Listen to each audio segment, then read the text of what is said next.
জুবিনদাৰ ন্যায় মানে অসমীয়াৰ ন্যায়।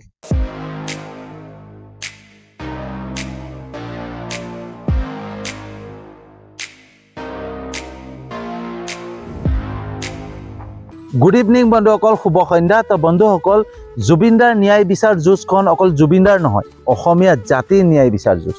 কাৰণ জুবিনদাৰ হত্যা এনে হোৱা নাছিলে। জুবিনদাই অসমৰ ওপৰত হোৱা অন্যায়, অসমীয়াৰ ওপৰত হোৱা অন্যায় বিৰোধিতা কৰিব গৈ জুবিনদাৰ হত্যা হৈছিল। গতিকে জুবিনদাৰ ন্যায় বিচাৰ যুঁজখন অকল জুবিনদাৰ নহয়, আমাৰ অসমৰ প্ৰতিজন অসমীয়াৰ ন্যায় যুঁজ। জুবিনদাই প্ৰতিটো অন্যায়ৰ বিৰোধিতা কৰিছিলে।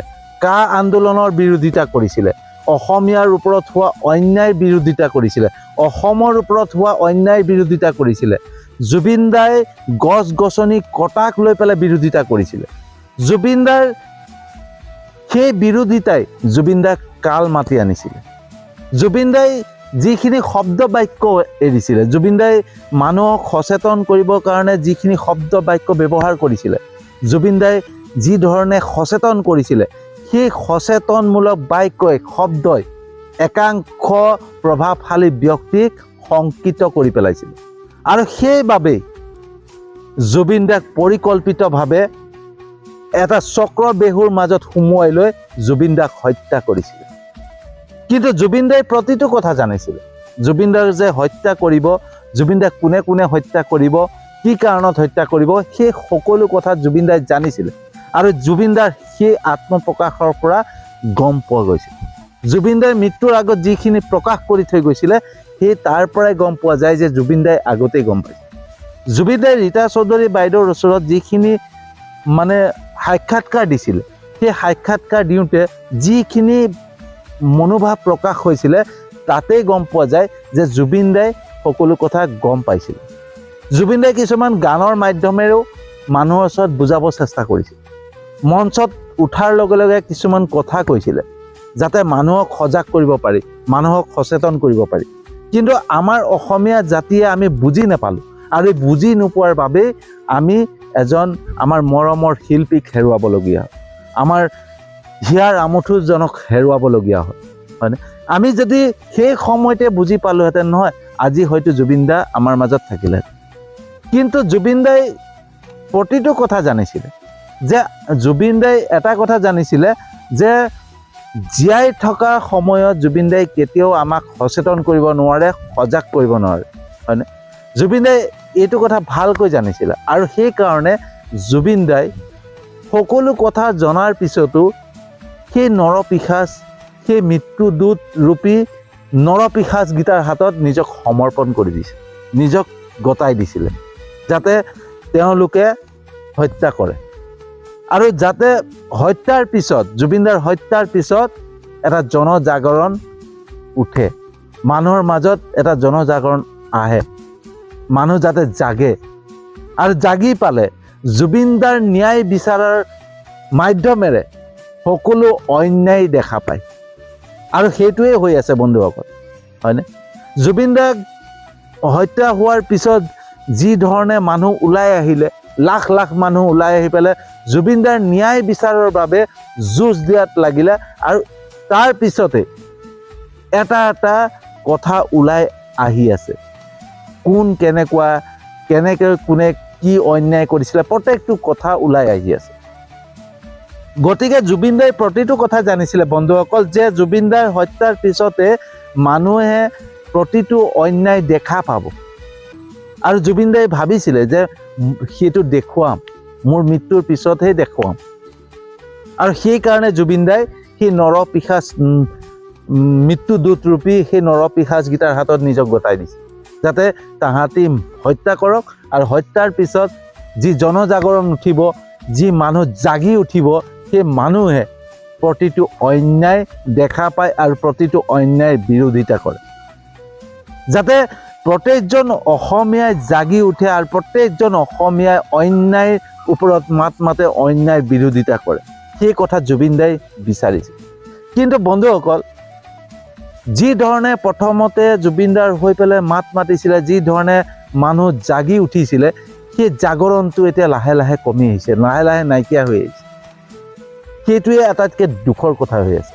আৰু যেতিয়াই সেই জাগৰণটো কমি যাব, মানুহৰ যি জাগৰণ ভাৱটো আছিলে, মানুহৰ যি ক্ষোভ ভাৱ আছিলে, সেই ক্ষোভটো যেতিয়া লাহে লাহে কমি যাব, জুবিন দাক যেতিয়া লাহে লাহে পাহৰি যাব নহয়, তেতিয়া সেই আইনী সুৰুঙা দি সেই প্ৰভাৱশালী ব্যক্তিসকলৰ দ্বাৰা সেই হত্যাকাৰী নৰপিশাচকেইটাক মুকলি আকাশলৈ উলিয়াই দিয়ে।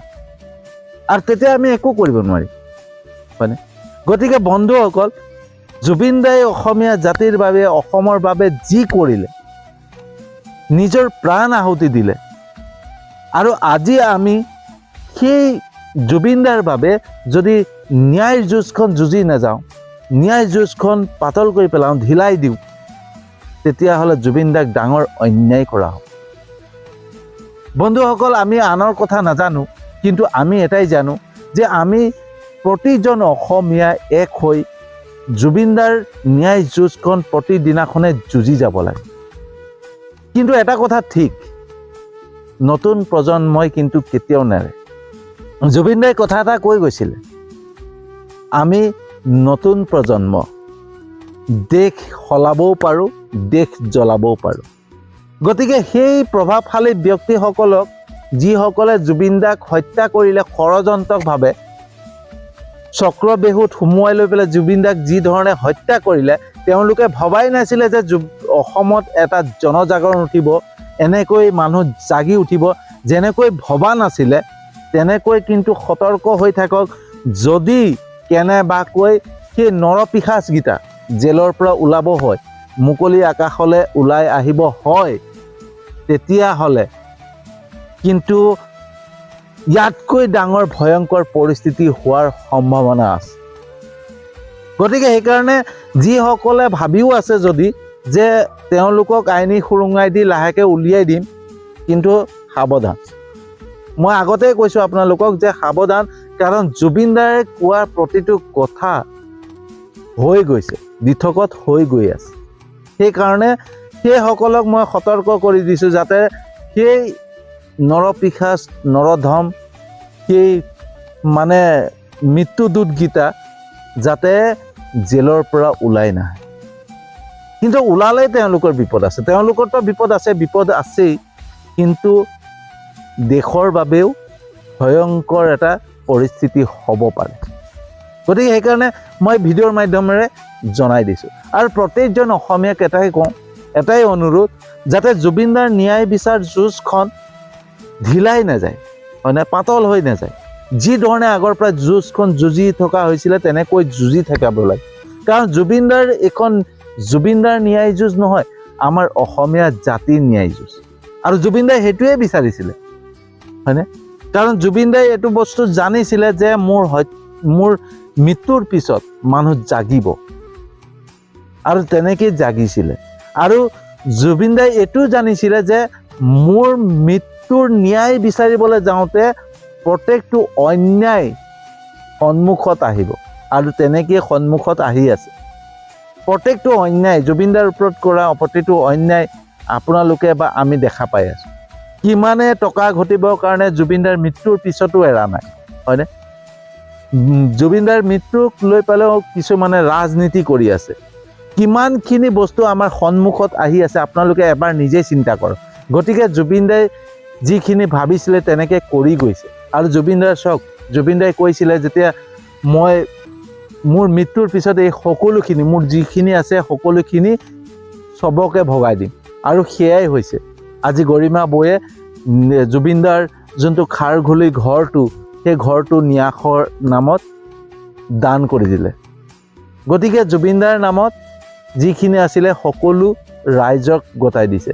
গতিকে জুবিন দাৰ যেতিয়া ৰাইজৰ মানুহ আছিলে, ৰাইজে কিন্তু জুবিন দাৰ হৈ পেলাই জাগিব লাগিব। প্ৰত্যেক দিনাখনে সজাগ হৈ থাকিব লাগিব, সচেতন হৈ থাকিব লাগিব। কাৰণ জুবিন দাৰ ন্যায় মানেই অসমীয়াৰ ন্যায়, হয়নে? তো বন্ধুসকল, কেনেকুৱা লাগিলে জনাব। যদি সঁচাকৈ ভাল লাগিছে, যিমান পাৰে শ্বেয়াৰ কৰিব, যাতে সকলো জাগি থাকক। জুবিন দাক লৈ পেলাই সকলো সচেতন হৈ থাকক। জুবিন দাই যাতে ন্যায় পায়, এই ন্যায় যুঁজখন যাতে পাতল হৈ নাযায়, সেই নৰপিশাচকেইটাই যাতে শাস্তি পায়, তাৰ বাবে প্ৰত্যেকে জাগি থাকক। নিজেও জাগক, আনকো জাগক, আৰু #জাষ্টিচ ফৰ জুবিন গাৰ্গ লিখিবলৈ কেতিয়াও নাপাহৰিব। তো বন্ধুসকল, মই জানো আপোনালোকে মোৰ ভিডিঅ' চাই লাইক কমেণ্ট কৰে, শ্বেয়াৰ কৰে, মোৰ ইউটিউব চেনেলটোতো ছাবস্ক্ৰাইব কৰিছে, মোৰ ফেচবুক প্ৰফাইলতো আপোনালোকে ফ'ল' কৰিছে, তাৰ বাবে আপোনালোকক আন্তৰিক ধন্যবাদ জনাইছোঁ।